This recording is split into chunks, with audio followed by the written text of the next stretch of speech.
আজকের ভিডিওতে কয়েকটা ছোট ছোট আপডেট আছে। আর মেইন যে বিষয়টা নিয়ে কথা বলবো সেটা হচ্ছে যে ভারতীয় ফুটবলে কিন্তু আবার বাংলার ফুটবল ক্লাবগুলো ডমিনেট করতে চলেছে, সেরকম সময় আসতে চলেছে। কিভাবে কি করে সেটা নিয়ে ডিটেল আলোচনা করব।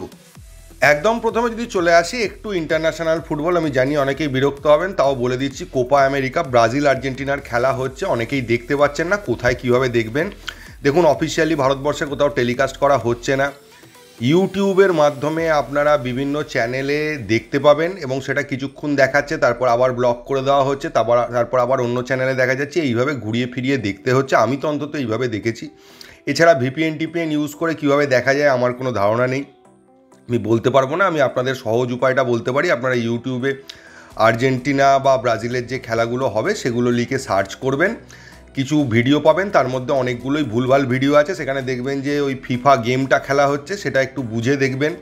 সেটা চেঞ্জ করে অরিজিনাল খেলাটা যেখানে হচ্ছে সেখানে দেখতে থাকবেন। আবার চেঞ্জ হয়ে গেলে একইভাবে খুঁজে খুঁজে দেখতে হবে। তবে পুরো খেলাটা এরমভাবে দেখা যাচ্ছে, অসুবিধে খুব একটা হবে না। মাঝখানে ওই খোঁজার সময়টা একটু অসুবিধে হচ্ছে, তারপরে আবার পুরো খেলাটাই দেখা যাবে।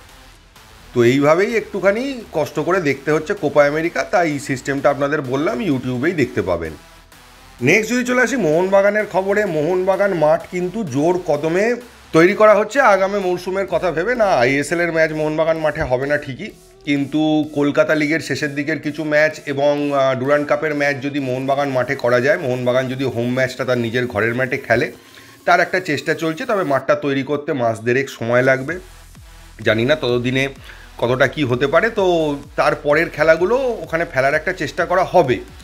তো পুরোটাই অনিশ্চয়তার মধ্যে রয়েছে। মাঝখানে বর্ষাকাল রয়েছে, কতদিনে প্রপার মাঠটা তৈরি হবে এটা নিয়ে একটা চিন্তার বিষয় রয়েছে। তবে চেষ্টা চলছে এবং সেটা মোহনবাগান এসজি গ্রুপ তারাই করছে। তো দেখা যাক কি হয়। নেক্সট হচ্ছে হুগো বুমোসকে রিলিজ করে দিয়েছেই এরকম খবর পাওয়া যাচ্ছে। সব দিকেরই খবর যে হুগো বুমোসকে রিলিজ করে দেওয়া হয়েছে। হুগো বুমোস এখন ফ্রি প্লেয়ার। তবে উড়িষ্যার সঙ্গে এখনও চুক্তি সাইন হয়নি হুগো বুমোসের। আর মোহনবাগান থেকেও কিন্তু অফিসিয়াল গুড বাই পোস্ট আসেনি। তো এই দুটো জায়গায় আটকে আছে। তা না হলে যা শোনা যাচ্ছে যে হুগো বুমোস এখন ফ্রি প্লেয়ার, যে কেউ সই করে নিতে পারে। তো দেখা যাক হুগো বুমোসের গুড বাই পোস্ট কতদিনে মোহনবাগানের তরফ থেকে আসে। নেক্সট যদি চলে আসি মেন বিষয়টা যেটা নিয়ে আলোচনা করব বলে ভিডিওটা বানানো, সেটা হচ্ছে যে ভারতীয় ফুটবলে কিন্তু আবার বাংলার ক্লাবরা রাজত্ব করতে চলেছে এবং সেটা মোহনবাগান ইস্ট বেঙ্গলের হাত ধরেই। যদিও এই মুহূর্তে দাঁড়িয়ে আপনারা দেখতে পাচ্ছেন যে মোহনবাগান অনেক এগিয়ে আছে, ইস্টবেঙ্গল সেইভাবে ডমিনেটিং পজিশনে নেই। কিছুটা মার্কেট দখলের লড়াইটা চলে মুম্বাই সিটি এফসি এবং মোহনবাগানের মধ্যে, কিন্তু এরপরে সেটা আর থাকবে না।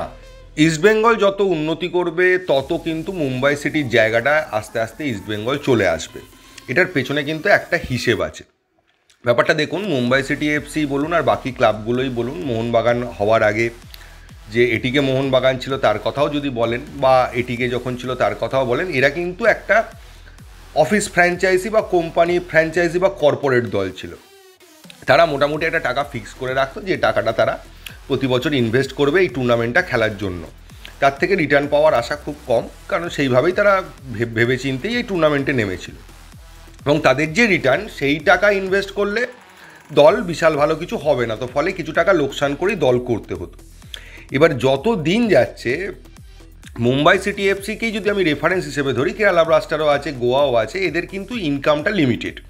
ফলেও তারা দেখে নেয় যে ইনকামটা হওয়ার পর তারা কত এক্সট্রা টাকা লোকসান হিসেবে খরচ করতে পারবে।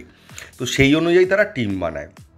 মুম্বাই সিটি এফসিও তাই, কিন্তু মুম্বাই সিটি এফসির এই ইনভেস্ট করার সংখ্যাটা অনেকটা বেশি বা টাকার অঙ্কটা অনেকটা বেশি। তো সেই জন্য মুম্বাই সিটি এফসি এখনও পর্যন্ত লড়াইয়ে টিকে আছে। কিন্তু যত দিন যাবে তত মোহনবাগান এবং ইস্টবেঙ্গল ক্লাবরা কিন্তু তাদের ফ্যান বেস থেকে, তাদের ম্যাচগুলো থেকে বেশ কিছু টাকা রিটার্ন হিসেবে পেয়ে যাবে। এবং যত রিটার্ন পেতে শুরু করবে, এখন অলরেডি এবছর পেতে শুরু করেছে, মুম্বাই সিটি এফসিও রিটার্ন পেয়েছে, কেরালা ব্লাস্টারও রিটার্ন পেয়েছে, কিন্তু মোহনবাগান যে লেভেলের রিটার্ন পাচ্ছে সেটা অন্য ক্লাবগুলো এই মুহূর্তে এখনও কাছাকাছি আছে, কিন্তু আর কিছুদিন পরে সেটা ধরাছোঁয়ার বাইরে চলে যাবে। এবং আপনি দেখতে পাবেন ইস্টবেঙ্গলও কিন্তু অল্প হলেও রিটার্ন পেয়েছে এবছর। তো যত ইস্টবেঙ্গল ক্লাব উন্নতি হবে আর মোহনবাগান ক্লাবের উন্নতি হবে, তত ব্যাপারটা হচ্ছে তারা যে এক্সট্রা টাকাটা ঢালবে বলে ঠিক করে রেখেছিল, সেই টাকাটা তারা ফিক্স রাখলেও তাদের টোটাল টিমের বাজেটটা আস্তে আস্তে বাড়তে থাকবে। মোহনবাগানের ক্ষেত্রে ব্যাপারটা কী হচ্ছে, মোহনবাগান যদি সাপোজ উদাহরণ দিয়ে আপনাকে বলি যে 30 কোটি টাকা মোহনবাগান ধরে রেখেছে যে এই টুর্নামেন্ট বাবদ আমাদের খরচ করতে হবে, এটা রিটার্ন পাওয়া যাবে না। এখন মোহনবাগান যদি 70 কোটি টাকা রিটার্ন পেয়ে যায় কোনো টিম বানানোর পর, তখন দেখা যাবে যে 30 কোটি টাকা আরও এক্সট্রা তারা ঢালতে পারে, ফলে 100 কোটির টিমও তারা বানিয়ে নিতে পারে, যদি তাদের ওই ঢালার অঙ্কটা যেটা লোকসান হবে ধরে রেখেছে সেটাকে তারা ফিক্স রেখে দেয় যে যতই ইনকাম হোক তার উপরেও এটা খরচ করব, তাহলে এদের বাজেট বাড়তেই থাকবে। একইভাবে ইস্টবেঙ্গলের ক্ষেত্রে, ইস্টবেঙ্গল যদি আজকে ধরুন 20 কোটি টাকা বা 30 কোটি টাকা দিয়ে টিম করছে এবং দেখা গেল 30 কোটি টাকা তারা রিটার্ন পেয়ে গেল, তাহলে পরের বারও আরও 30 কোটি 60 কোটি টাকার টিম তারা বানাতে পারে, যেটা অন্য ক্লাবের ক্ষেত্রে পসিবল নয়, কারণ তাদের এরকম ফ্যান বেস বা ইনকামের এত রাস্তা নেই যেটা মোহনবাগান বা ইস্টবেঙ্গলের ক্ষেত্রে আছে। তাই অদূর ভবিষ্যতে আমরা আবার বলছি, যদি মোহনবাগান ক্লাব কিন্তু ঠিক ট্র্যাকেই এগোচ্ছে এবং ইস্টবেঙ্গল ট্র্যাকে ফিরে এলে আবার বাংলার ফুটবলই টোটাল ইন্ডিয়ান ফুটবলকে ডমিনেট করবে, সেই দিকেই আমরা এগোচ্ছি। তো আজকে এটা বলেই ভিডিও শেষ করলাম। যদি ভিডিওটা ভালো লাগে প্লিজ চ্যানেলটাকে সাবস্ক্রাইব করবেন। থ্যাংক ইউ, ধন্যবাদ এবং জয় মোহনবাগান।